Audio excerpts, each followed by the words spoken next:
welcome to the Lyle Style Show. This is beautiful. My name is Lyle Style. I'm here with a special show that we have here. This is a special Lyle Style Show, an hour show that we're doing because it needs to be done an hour to really, so our guest that I have here has an amazing story to tell us. She's the president of the Iowa City Community Theater, and her name is Jill Van Dorpe. And, you know, we're going to talk to her and whatnot about what's going on in theater and whatnot. So I want to say welcome to the show, Jill. Well, thank you for asking me. Yes, it's been a while. We've been trying to get this together for a while. So we finally got you come on the show and whatnot and talk to us a little bit about what's going on with your life and whatnot. I want to start off now about how did you get involved in the theater? Because I know you're an actress and do all that time. Yeah, well, I used to do little kid shows when I was young. I mean, as a kid, just to entertain the neighborhood. Okay. Didn't do any in high school. In college, I auditioned for a show because it was a requirement to pass my class. Oh, Everyone had to go and do the audition.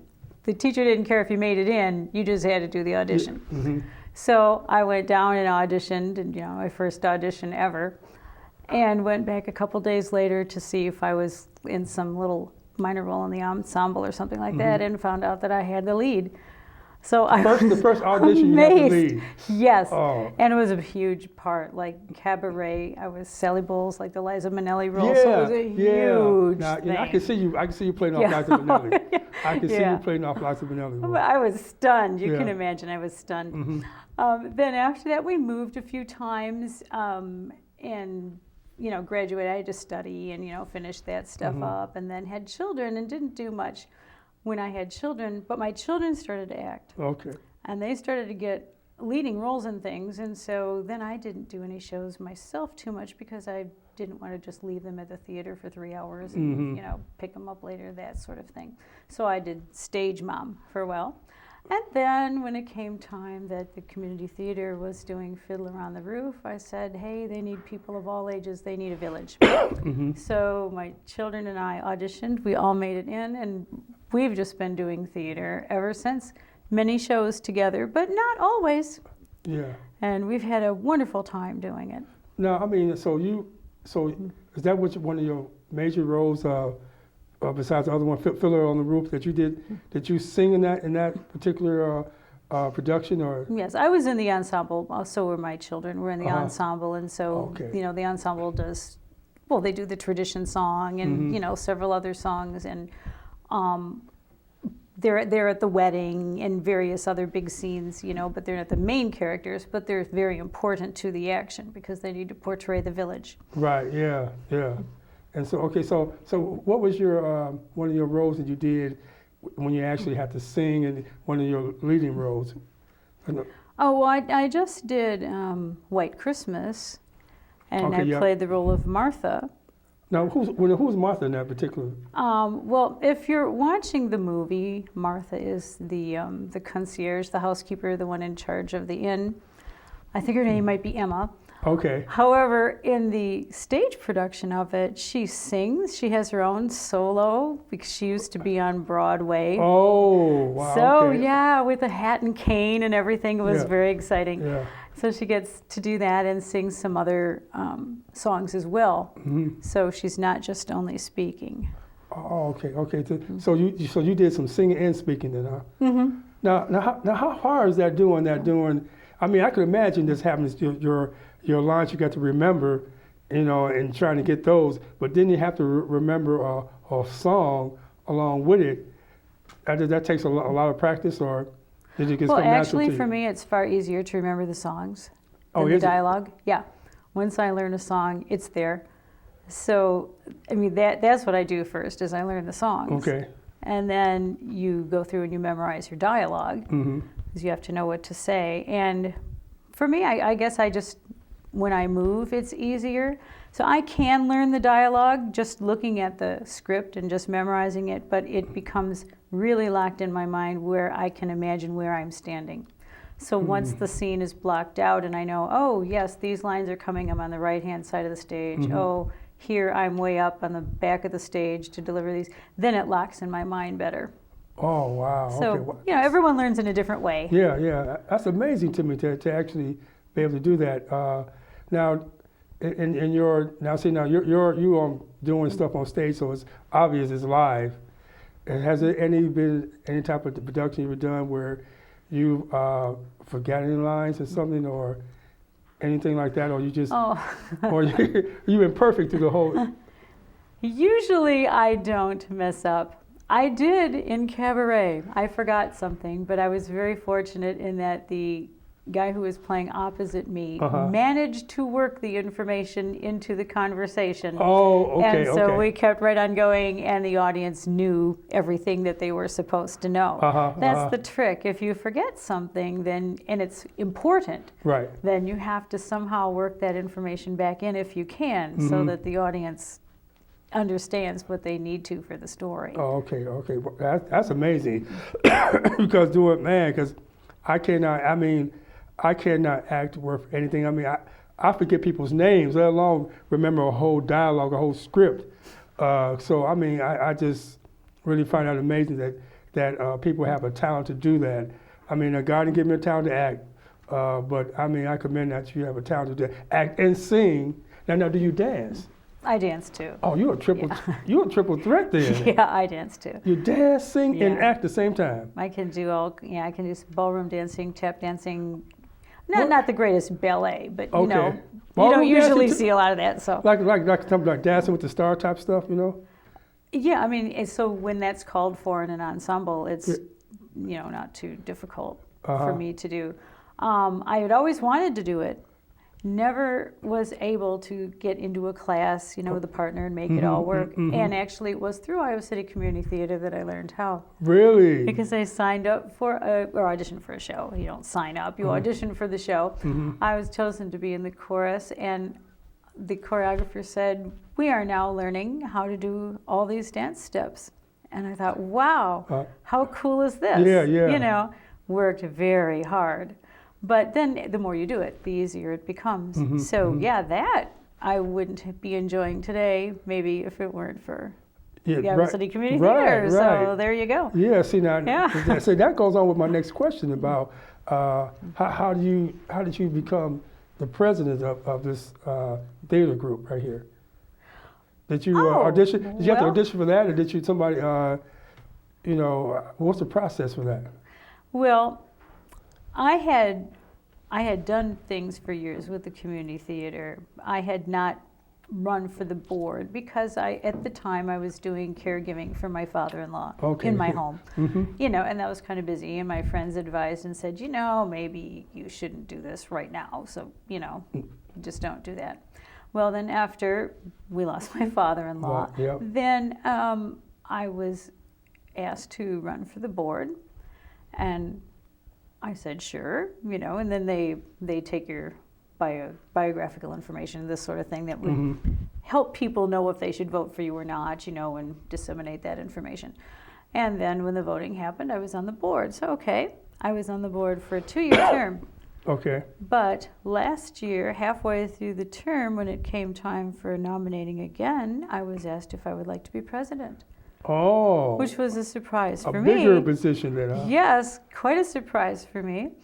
And I thought about it, and then I thought, yes, I would, because I would like to give something back to this organization that has provided so many friends for me, so many good experiences, and for my children as well. And so I said yes. And to the entire community, Iowa City Community Theater has been around for 56 years. Wow. So, So I want to keep it going. Right. That's a long time that y'all been doing. Yes, it is. 56 years. 56 years. And that's a lot of, as you say, a lot of reaching out to the community. Right. And I wanted to be sure that the organization continues for another 56 years. Hey, what if one of my kids wants to be president someday or something? Who knows? That's right. They can too. Yeah. So let's keep the organization thriving, growing, getting new members, and establishing itself firmly in the community. Now, is it all volunteer work that people to get involved in doing, or these type of jobs to get involved with the theater? Is it volunteer people that come in and do this, or do you have paid, employees, whatever, Well, I understand in the past at various times there were some paid employees, but at the moment there are not. And most of the work, most of the time, has been done by volunteers. That's dedication then. Yes. This is people who are saying to themselves, I'm willing to give hours of my life to this because the cause is worthwhile. And there's a certain accomplishment that you feel when you just simply take a script that's just words on a page, no accenting of how you should say them, nothing that there's no pictures of the set or anything like this. It's just words, and work on it with some friends for a few weeks, and then you have created another world, and there's a real accomplishment in that. And then people can see that when they come to the theater, come to your production and watch you do the play.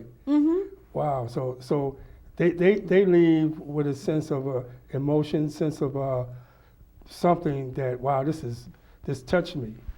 Right, depending on the play, they could be looking at major events of life. If it's a serious play, and how does this relate to their life today, or what should have happened instead? Maybe it's historical. Maybe it's a famous literary work that they want to see it brought to life, or maybe it's just plain comedy. Yeah. And it's making them laugh at a time when they need to laugh. Now, tell me, that's another question I want to ask you. Now, what do you like to do when you do plays? You like comedy? You like drama? You like adventures, scary? Which one do you feel comfortable with doing? All musicals? Hard to say. I've done a lot of musicals, and I've done some operas too in opera chorus. What, opera? So that's a whole. That means you have a beautiful voice there. So, well, thank you. But yeah, in doing that, singing, some of it, especially the opera singing, is not necessarily happy. Sometimes it is, but sometimes it's tragic. It just all depends what. And I'm not a singer that would have a leading role in an opera. I'm an ensemble singer, or what they call the chorus, in the opera. And that's plenty of fun, but sometimes it's happy and sometimes it's not. Okay. Now, I do a lot of musicals with Iowa City Community Theater. A lot of those are happy. Musicals are, a lot. Or it seems like they're going to be sad, but they have a happy ending. Okay. Most of them do. Like Shakespeare has a to be or not to be. That's right. Then he kills someone. He kills someone. That's Right. I mean, so that's a whole different type of medium right there when you do that. Right. I do some of that too, and it's also fun. Yeah. Now, do you do any ad-libbing when you do these plays that you put on? I don't. I'm never in a situation that does it unless the chorus or the ensemble is supposed to ad-lib and just act in a certain way, or if they have a certain latitude and what they're doing, that's okay. Otherwise, pretty much it's spelled out what you're supposed to do or say or where you're supposed to be. So it just kind of depends. Not a lot of ad lib. No, wow, I would love to ad lib. Now, if I can ad lib in one of these plays, boy, hey, you can count me in on that, because I like to ad lib. But there's something. Oh, I'm sorry. Go ahead. There's something related to that in a way. You have memorized your lines, let's say, and you're on the 10th performance of White Christmas, okay? You obviously know what you're going to say. Right. You've done it 10 times, and how many times in the rehearsals. The point is, though, it's not quite ad-libbing, but it's a mindset you should have. Every time someone speaks to you, you need to be thinking it's the first time you've ever heard that line. Because you have to react authentically to what they're saying. And you don't want to show a smiling face before they tell you the good news. Okay. Right. Every time you have to Yep. become that person, that character that you are, and it's as if you've never heard this before. It's brand new every time. Now, this is amazing, this type of art. And you enjoy what you're doing. Now, do you enjoy doing the acting part of it, singing, or do you enjoy being the president of this organization? Or is it all three? I mean, Actually, I enjoy it all. Sometimes we're sort of at a reorganizational stage with the theater. So sometimes being the president is a little harder than the other two, because the other two, you know what you're doing. You're saying this, you're standing here, you're singing that. The president, you're meeting with your board and saying, yeah, what is a good idea to do? What's the best tactic? What's the best outlook for the future? So that's a little more challenging in a different way. Okay, because you got to get people involved, the community involved, different board members. You got to get them. Do you have like a casting call where you get people to come to your production to, be a part of this? I mean, how do you casting call? How do you do that? Like, how do you choose people to be in a show? Right, different shows or productions. Okay, you have what is called auditions, and all of our shows at the moment for the season are cast but one. Woody Allen's "Don't Drink the Water" is not yet cast. Oh, okay, Woody Allen. And that's a comedy. Yes, it is. And March 3rd and March 5th are the auditions. Our website has the details about it. So that one is coming up still. Oh, okay. But basically you go to auditions, and depending on what it is, if it's a musical, you'll have to sing something. Okay. Maybe you'll have to dance. If there's a lot of dancing, they may have a choreographer there to look. Oh, okay. Okay. If not, then you just go. Sometimes you have, like, we'll call it a speech. It's like a monologue. You have that prepared.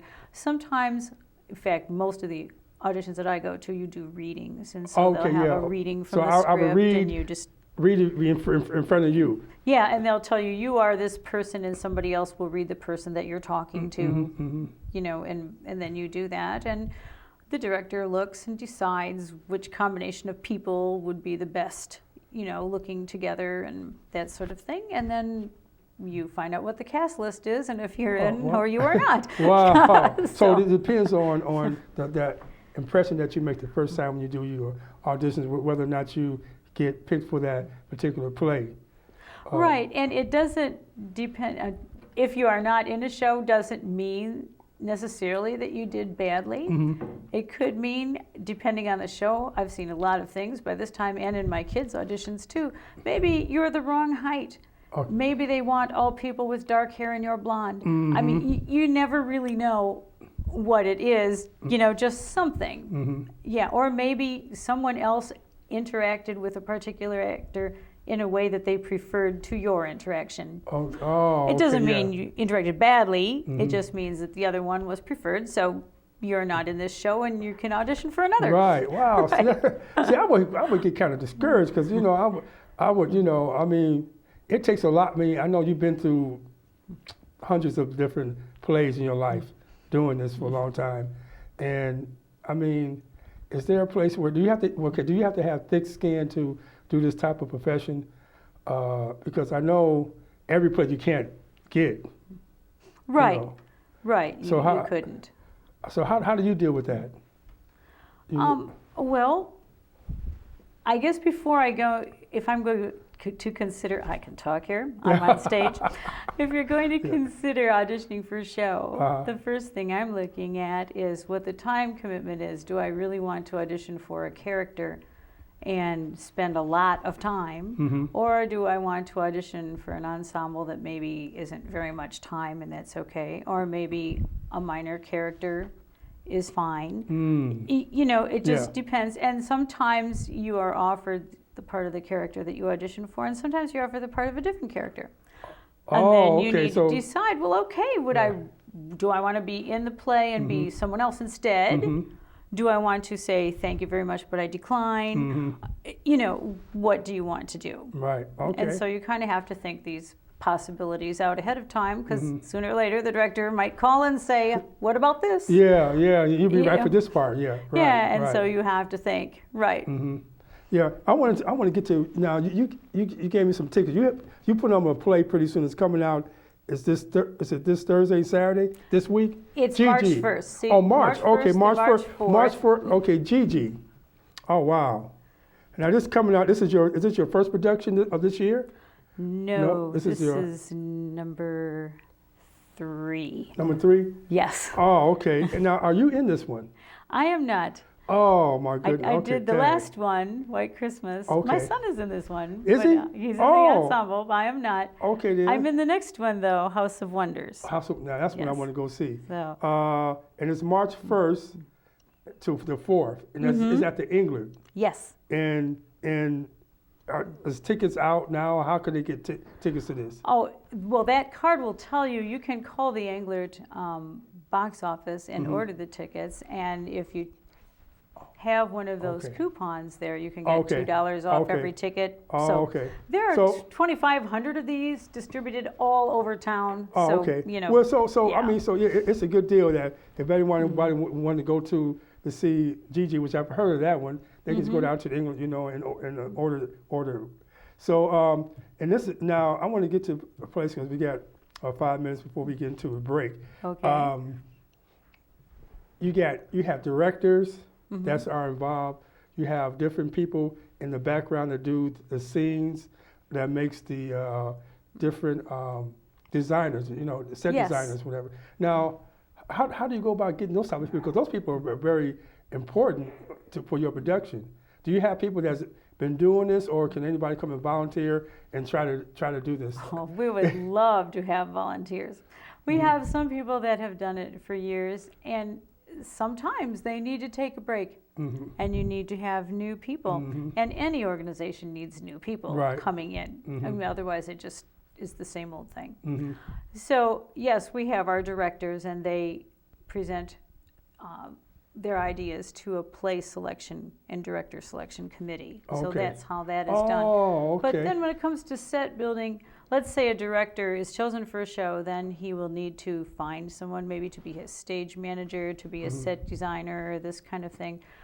But even if you have no specialized knowledge whatsoever, Okay. there are all kinds of little jobs you can volunteer to do. You could just volunteer to help make the set, build it. Oh, You know, you could be I don't know nothing about screwing building. things together or nails. Someone So- could teach you. Oh, okay, so we Maybe could you teach- could I could paint. They'll tell you what to do, how to do it. You know, there are lots of jobs like that. We need people to usher shows. okay. That works. We need people to bundle those postcards up Okay. and drive them all over town. Okay, well, That's an yeah. easy job. Yeah, You and I get a could do little that now. package that says, Yes. here's the list, go Yeah, here. yeah. You just deliver it. Uh-huh. So there's all kinds of jobs that you can do to help the theater continue to Right. make its offerings to the Right. community, and you don't have to have any specialized knowledge at all. Now, because this is a community theater in Iowa City, and like you said, it's been going on for what, 56 years, Yes. which is a long time. And now y'all moving in to making things better and bigger. You know, like Gigi. Now this right here. It's been done many times, and this is like a Broadway type of production right here. Gigi. Now, you ever done West Side Story? Yes, that has been done. We haven't done it for a while. Oh, I would love to see that. And Gigi hasn't been done for a while either. Yeah, so, yeah. you know, What we about have Grease? that. Grease? Well, the Footlighters did that recently. I would see. There I are would love to younger see actors that have done that. We have not done Grease for a while that I can recall.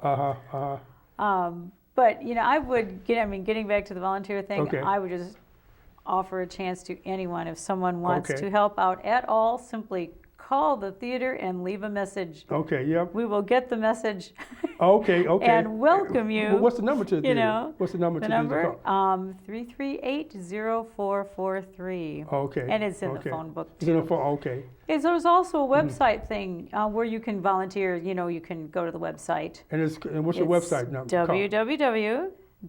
Iowa City Community Theater, and it's RE Theater. Oh.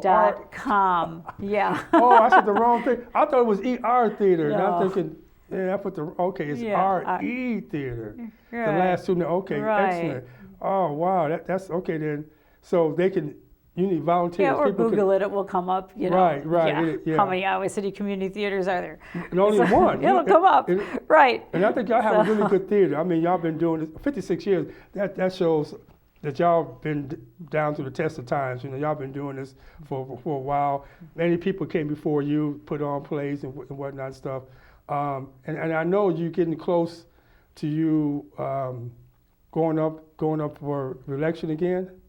Are you going to still do this? Well, it is the job of the nominating committee to decide if they would like to ask me or not. They should. Or they would like to ask someone else. So we'll just wait and see what happens. Who could do it better than you, young lady? Who could do it better than you? Well, You are a legend around. I mean, you've been doing this for a while. Your children grew up in the theater. They've been doing it. They've been getting good parts and whatnot. So, I mean, to take the type of job you got, doing volunteer work, president, and then to actually do acting and musicals. Like I said, I admire people that do that type of art because I can't do it because I cannot sit up there and act. And then sometimes your scenes, sometimes you have to get physical. So, wow. And, so you have to actually be the character. yes, Now, you do. sometimes you take that character that you've been and you bring it back home? Yes. Ooh. Which is why if things are going tough, in your life, things go tough Yeah. at certain times, I like to do comedies. Okay. So that funniness comes home. One time when I was at Cedar Rapids doing opera, I was in the chorus for Susanna, and Susanna, the chorus is all hates Susanna. Okay, right. So you spend the entire rehearsal, all the performances, everything feeling hate, anger, self-righteousness, whatever. Okay, we discovered there were some of us from Iowa City that were driving up there, and we were driving separately because of work considerations. And we talked to each other after a few days and said, are you finding that you have road rage when you start driving home? Are you just driving really fast and, like gripping the wheel? And we said, yeah. So we decided that we left together and we just stopped and just had a little pop or something to drink and chatted it out a little bit before we drove home. Wow. Because, Yeah, 'cause you get you're into the- hating right. for 3 hours and then you get in the car. There you have it. Yeah, and then other people feel that Right. that you have. Wow. Now that comes that you're really into your craft. You're really into your craft when you actually take that character on and you have that character that you get, and that character's a part of you. So I mean, I'm just thinking about this, and I'm thinking that this type of craft is not for everybody because it takes a lot of skill to actually make the production, make your character, whatever you're doing, believable. That where I can feel it. I'm an artist, I can feel it, and I can think that it's you. Now, if you're playing the evil part, and then you make it so that your character's evil, and you have to be evil, so I can look at it and say, well, I don't like that lady. Then you did your job. You did your job. I don't know her, but and thinking that's actually you, but it's really not you acting. So I really do admire people that's in that type of profession, what you do, whatnot, the craft. But we always have people that are joining us for the first time. Yes. And you can start small with a tiny role, and it's amazing to watch them develop as actors. The first time, they might be a little uncertain, but they get better and better, and they do more and more shows, and it's just wonderful to see. Wow. So it's something that you can develop as well. That's something to think about because I admire people like that, but we're going to wrap this up because we're going to come back in the second half to get a little bit talk about a little bit about you, about your background, about your personal life, about what you've been through in order to do this acting. So we're going to come back and wrap this up, and we'll probably be back in about another 30 seconds, whatnot, to talk a little bit to Jill Van Dorpe about her personal life, her struggles, and what you've been through that I really want to hit on, because we talked about this before. So we should be back with more with our guests. We're back again, and we're here for the second half of our show. This, like I said, this is a special hour show with Jill Van Dorpe. She's the president of Iowa City Community Theater, and this lady is phenomenal. She's been through a lot. She's been doing this for a while, acting and everything. And we just want to get a little bit about what she's about. Who is the real Jill Van Dorpe? So I want to ask you now, could we talk a little bit about what you've been through? And I didn't really realize that you are a cancer survivor. Yes, I am. Tell us a little bit about that, if you can, and a little bit about that. How you doing? Well, at the moment, I'm doing well, which is Amen. good. Amen. Yes. very good. You just keep going back often for checks on things, you know. I discovered I had cancer quite suddenly. I'm thinking 2009. Were you in the play? Maybe. Was you doing this? It was opening night with Washington Community Theater, Thoroughly God. Modern Millie. Oh. I was several smaller characters. My daughter was like the second female lead, so she had a big part. And, you know, on the way down to the theater, I get the phone call from the hospital saying, no, you know, this is cancer, but no details. You had to come in to have it checked out further what the details. Oh, God. So that was a very odd show for me to do. I really had to So work. did you do the show? I did the show, of course. The audience had bought the tickets. You know, they were coming in a couple hours. You know, naturally, I did the show. Wow. I just had to concentrate very hard because I didn't know, you know, is this minor cancer? Is this major cancer? What is it? Has it gone anywhere else? Is this the last play I will see my daughter be in? I mean, these thoughts flash through your mind. Right. You know, and then I decided, no, that's a little melodramatic. Let's get those thoughts out of here. So when I got distracted, I did pull myself back in and say, get a grip. Yeah. You know, you're going to go on in a moment, get a grip. You are this character now, you know, and made it through that show. Then I found out it wasn't as bad as it could have been. It was great, you know. I mean, if you can say that's good, that's good. That's a good. Yes, early stage, I thought great. In fact, at first they thought, no problem. You just have a little radiation and we'll be all set, you know. So great. Okay, so had the operation. I was waiting for the radiation to start, and I called and said, you know, I don't have any information from you when I'm supposed to start this. And they said, that's because we want to send your stuff off to California. We think you might need chemotherapy. And I said, wow. What's going on? I mean, what? Yeah. And I had just auditioned to be in a musical, and I told the director, I said, it's just radiation, but if you want me not to audition, I cannot do it. Just tell me. But they say with radiation, it's really not much. And he said, fine, audition. And he cast me in the ensemble. And then now we're finding out it's chemotherapy. So I thought, wow. And as it turned out, it was supposed to be just right before the show opened. And they said, you won't have any bad effects too badly because usually it builds up over time. So it'll be great. You'll even have hair. Everything will be cool. So I said, all right, you know. And the first time they went to give it to me, I had so many allergic reactions to the chemotherapy, it didn't even work. I tried again a second time, and I really tried to get myself better. All kinds of side effects, which I will not describe, because it take too long. Oh, wow, okay. But, you know, you get through all of that, and I was ready to go, and I showed up on dress rehearsal night. Yep, the show's going to open the next day. In the meantime, I had asked my daughter, who was not in this show, an amazingly quick study, if she would just go during those few days and check out what I was doing in case. But she said, who's doing the show? I said, I'm doing the show. You can do the lighting. I'm doing the show. And I showed up for dress rehearsal. Everything was fine, although she tells me later I was whiter than a sheet. Whoa, okay. Show me, put your makeup on next time. I said I had my makeup on. Oh, Thank you man. very much. So, It would, wow. Did you? and the next day I ended up in the hospital. What? 104-degree fever. Oh, God. So, Lord. you know, yeah, it turned out it worked so well that all the white cells died. So you had no cells in your body? No white cells. So, you know, that took a while to get over. And I called my daughter and said, hey, you're on. It's not me. Oh, and wow. That wasn't supposed to happen. But, you know, we learned, and the people at the hospital are fantastic. They learned how to adapt to every allergy that I had to this stuff and made it work, completed the treatment. Everything was fine. Then I did the radiation. Everything was fine.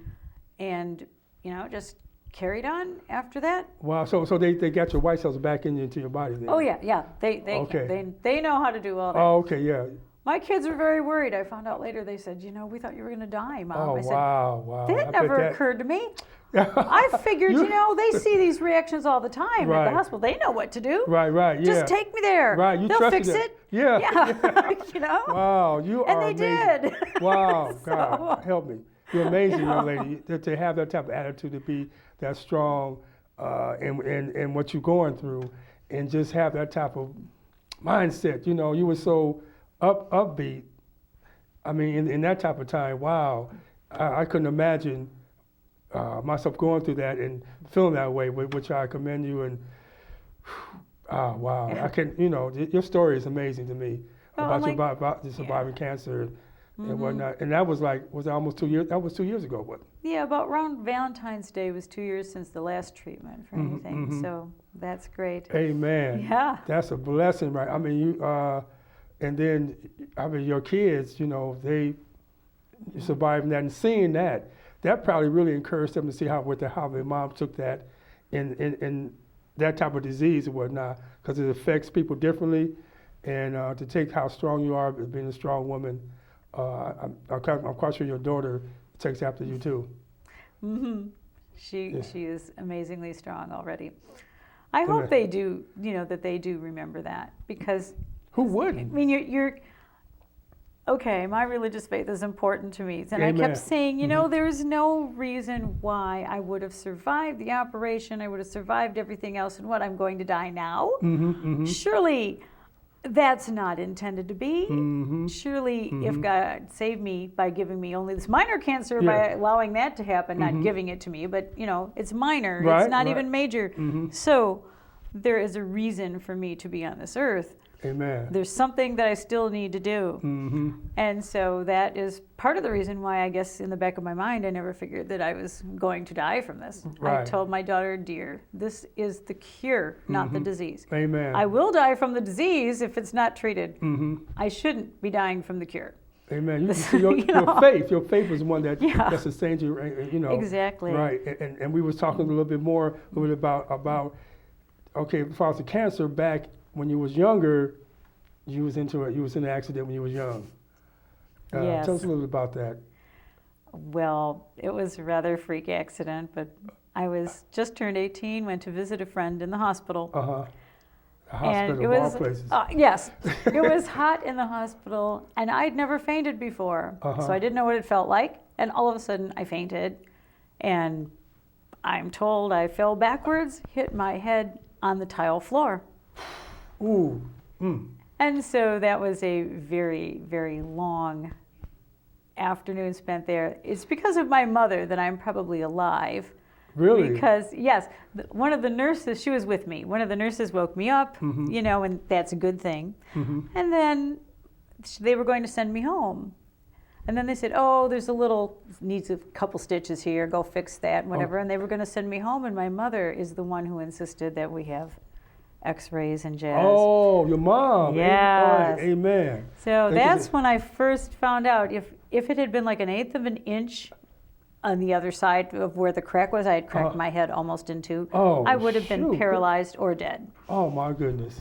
And when that happens to you at age 18, seriously, you so say, young, okay, I'm saved for a reason. Amen. What is my purpose in life? And you start looking, am I making a contribution? Like, you know, if I survived, and it took me years to get over that, but if you survived, okay, are you doing what you are intended to do on the earth? You know, if God has a plan for you, are you doing it? Is there a difference because you've been here, or are you just taking all the time and not giving anything back? And you learn to look at that. Wow, you do a remarkable job. That right there, see, sometimes you can't even say words about, sometimes I really can't say too much because when I listen to your story and just look at you, I would never thought that you've been through what you've been through, because you're so much of a positive person. And I would think that you've never been through trials in your period in your life. And then looking at and you telling me the stories about what you've been through and how you made it, and you tell me like it's a real no big deal. But other people, they happen to them, they probably wouldn't have made it.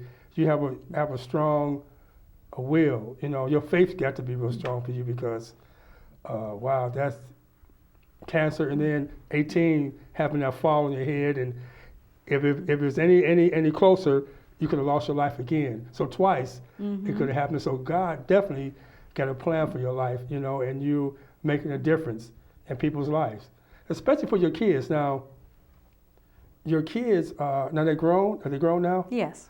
Okay. The school or how? Did they go to school or how did you?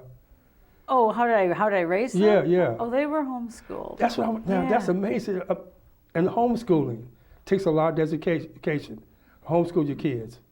Yes, it does. It's a totally different way of life. Oh wow, amazing. Now, you was telling me a little bit about that homeschooling, how you and your husband was getting involved in trying to bring some different criteria for homeschooling. Schooling back in the day, they didn't have any type of what do you call it? Guidelines. Right. Yeah. It just needed. I mean, you always had a right to do that, but nothing was really spelled out specifically in a code anywhere. So when we first started homeschooling, parents were meeting with legislators, and there was a lot of work done trying to determine what should be spelled out and to what degree and what was fair and what was not, and this sort of stuff. So a lot of legal stuff happened there, which was a good move. To have things spelled out just makes things more clear. Right. So yeah, just like because you're teaching your kids education, they're teaching your kids about life and whatnot, and pretty soon they're going through the grades, but it's different. The only difference is they're doing it at home. Right. You know, and you tell me that I don't know if it was your daughter or your son went to school, wanted to go to school to get involved in was it a band or something? Well, yes. My oldest son went to West High for 4 years for orchestra. Okay. And then added choir the last 2 years. And my middle son did choir the last 2 years, and my daughter did choir and orchestra and Spanish and art for 2 years there. Okay. So, you know, they're each different. They each had their own thing they wanted to do there. So. Right. Talented though. That's orchestra, so they have singing voices. They can actually sing. Yes, my children can all sing. Yeah. Oh man, what a talented family. They are amazing. Yeah, what a talented. Oh wow. I mean, you know what? Now, so do you know in any of the down through the years, any of the plays that you did, musicals that you did, do you know any of the songs? Any of the songs that you done? Well, some, yeah.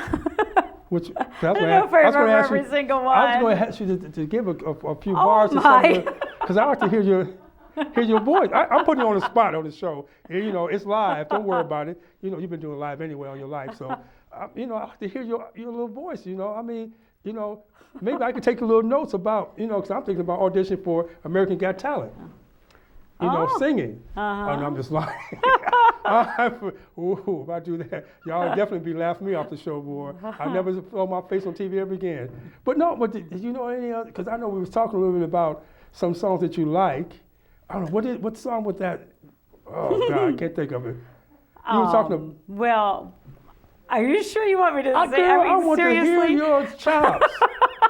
I want to hear your chops. We got enough time to hear your chops. Just for a quick. Here's from White Christmas. Okay, go. Yes. See if I can remember the words, but the Ethel Merman number. Okay.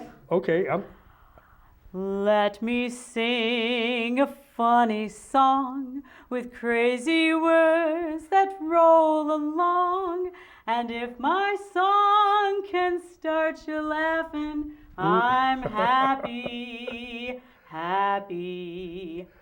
Ooh, there's a start. Yes, young lady. You have put a smile on my face. There you go. That's hard to do. Okay, so you do have a chops. You do have a voice there. Because some people can say, I can sing, but can they sing, you know? And you can sing. Yeah, okay, well, that's... Or from the middle of it. Yeah. Let me croon a low-down blues. Oh, girl. To lift you out of your seat. Oh, you're getting me all flustered right now. Okay. That was a fun song. I believe it was, too. Or that was the one with the hat and cane. Yes, if you look at the way you look, too, I'm thinking, oh, this girl getting to the part already. Boy, she knows it. She knows what she's doing. I tell you, you know what? Man, you know what? Now, do you have, okay, we talked a little bit about this a little bit too, about the variety type of people you have. You have different type of folks that audition and whatnot? Do you have people of color that come to you, a few, or you trying to get more people of color come to the auditions? We would love more to come. Yes. Right now in Gigi, Andrew Cole is in Gigi. Okay, so must be a black guy. Yes, he is. I've done a musical with him also earlier. But sometimes we need more people because if it's just a character role like someone's neighbor or co-worker or whatever, certainly you could be black, you could be Asian, you could be anything, you know, and be that person. But some roles are so particularly written for Black Americans that it just wouldn't be the same role without that person. And when it comes time to choose plays, sometimes we're hesitant to put that play on the list for the next season because we're thinking, now who could we cast? Right. We don't have a list of people that regularly perform with us. Okay, well, you know, do you have a little role for a talk show host? Can a talk show host come down there and I'm not gonna sing. I started to do a little dance. I could dance a little bit.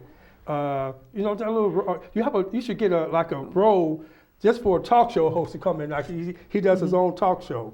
There you go. You should make that up. You should get one of your directors and say, okay, I got to write a script. Okay, now I got to roll for a talk show to come down and audition, and he has to be a black guy. Hey, that's something to think about. If you're the president, you got to make it work, young lady. Got to make that work. I got an assignment now. Huh? You got an assignment, yeah. Oh wow. I mean, this is amazing. You are an amazing person because not only that, what you've been through in your personal life, and you still have a positive attitude, positive outlook. I wish more people that go through the valleys in their life can just look at your example and see where you came from and say, wow, if she can do it, I can. Because things that you've been through, some people may not even be able to even endure. They would probably broke down and gave up a long time ago. But you're a perfect example of what your faith that you have on the inside that can help you survive and be stronger. And they say, what don't kill you gonna make you strong. Right. Although there have been times when I have prayed, dear God, am I not strong enough? Yeah. Could we stop now? I mean, there are times. Sometimes you gotta ask God, wait a minute now. I mean, I know you tested me though, but hey, I don't know if I can pass it. It's too much of a test right here. But I hear what you're saying though, because I go through valleys, whatnot. But I'm just saying, as being a woman and what you've been through, and I mean your family, you and your husband, you homeschool your kids, and they turn out to be great kids, talented in music and whatnot, and acting. And you say your daughter wanted to be a light designer or something. She knows how to do that. She wanted to expand her theater experience. Oh, so good. She broadened her horizons. She learned lighting. She's learned some about sound. I don't know if she knows everything, but she knows some about that because she wanted to be able to do all kinds of things in the theater. That's good. That's good. She wants to. Oh yeah. And now, and your daughter now, she's in school in Washington. She's not in school, but she's in Spokane, Washington. Oh, okay. Just out there, just she's doing trying out the theater world in Spokane. Ooh, good. So we'll see what happens. I might see you on TV one of these days. Oh shoot! Now, if I even see Van Dorme or Dorme, the last name, I know. And and your other son, he's in Des Moines, you said. I have a son in Des Moines and I have a son in Coralville. Okay. So, Are they still the one in Coralville you can see in Gigi. Oh, good. He'll be there. So he might become a next Fred Astaire. Well, who knows? He might even know who heard of Fred Astaire is. Well, he's pretty young. And is your other son in Des Moines? Is he still in acting, or he just? No, he's more on the musical end of it. He does many things. Okay. But one of the things he can do is he plays professional cello. I mean, he's a cellist. Is he? Yeah. He can play in a symphony. Okay, yeah, that's the next thing I'm thinking about. So you might be, because Des Moines, they have a symphony in Des Moines, don't they? Yes. Okay, so that might be his next calling right there. So tell me before we have to wrap this up, what's your next calling that you really want, your next challenge in your life? I'm not positive. I know it's coming now. It's coming in the next year and a half. Okay. Because when you look back over your life, maybe people don't think about their lives as much as I do, but you look back over your life, and with me, about every 6 to 8 years, something new happens. There's a new focus. And the new focus is happening now. Okay. I can feel it. I can often feel it like in my body even. Something new is happening. And so I'm just kind of waiting. That's why I sound a little bit hedgy sometimes when people say, well, what are you doing now?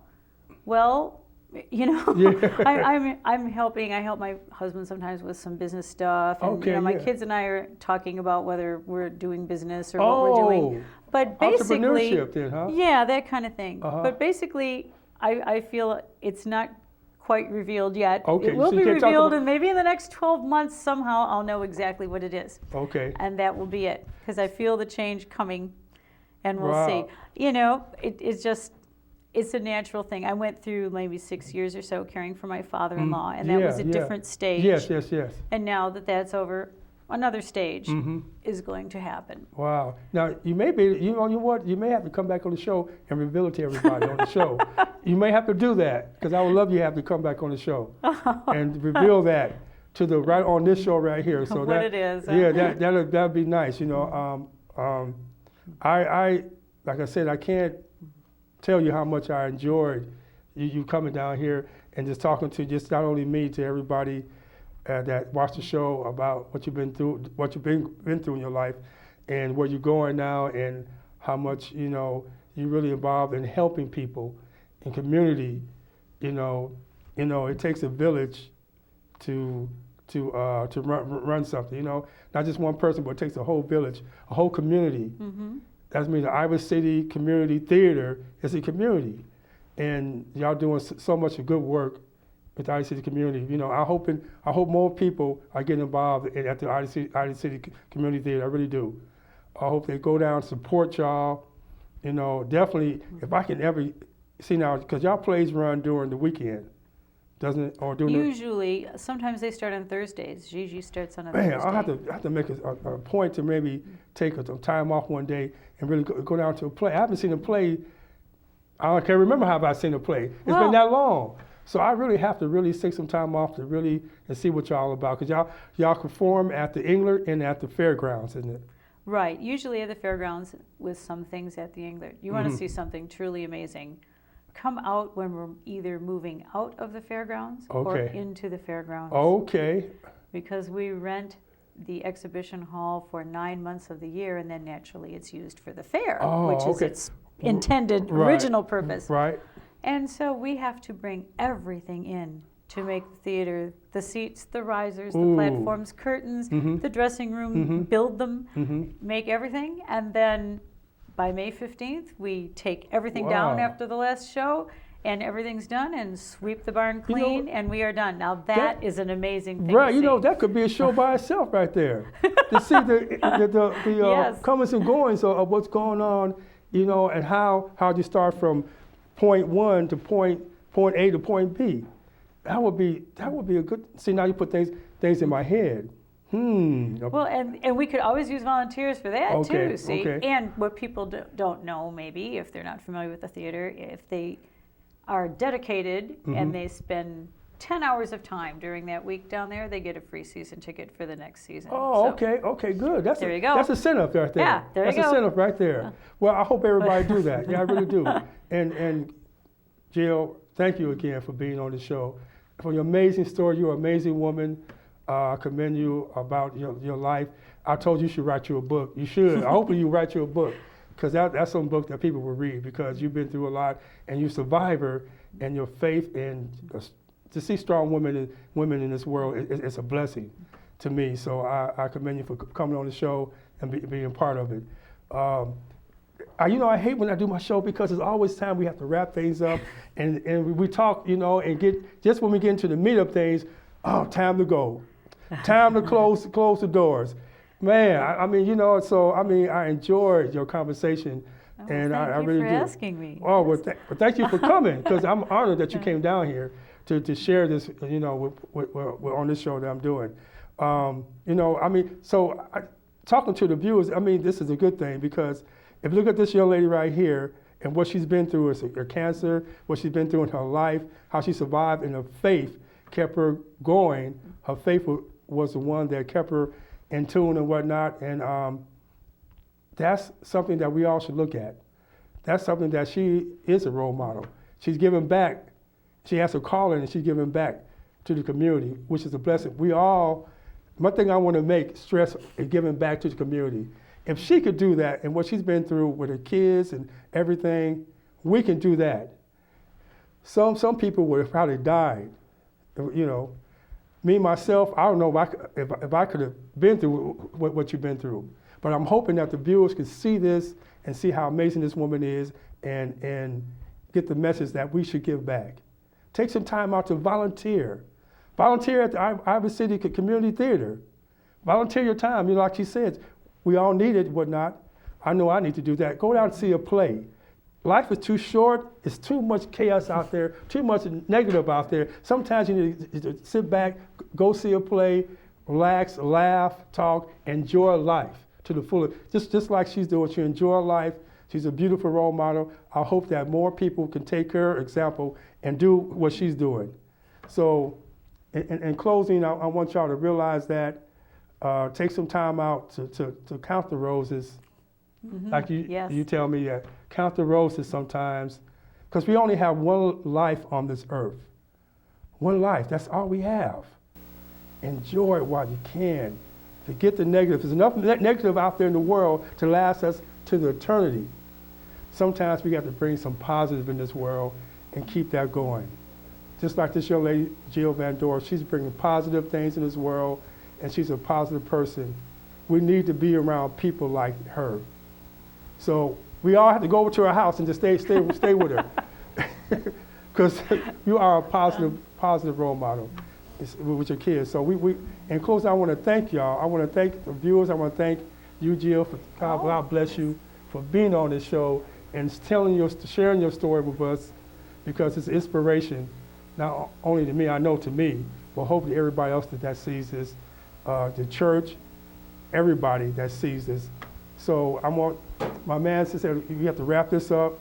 Again, I hate wrapping these shows up, because this one, because I enjoy talking to you.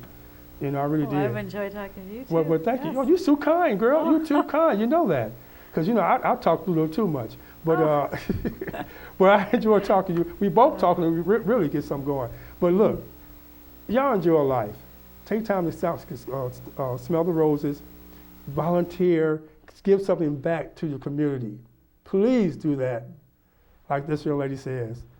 And I want to tell everybody, imparting as always, keep styling and profiling.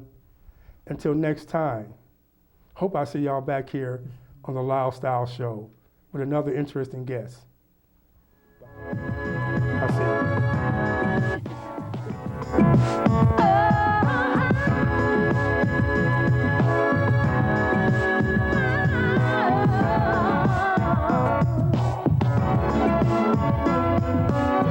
The storms we've been through, no doubt have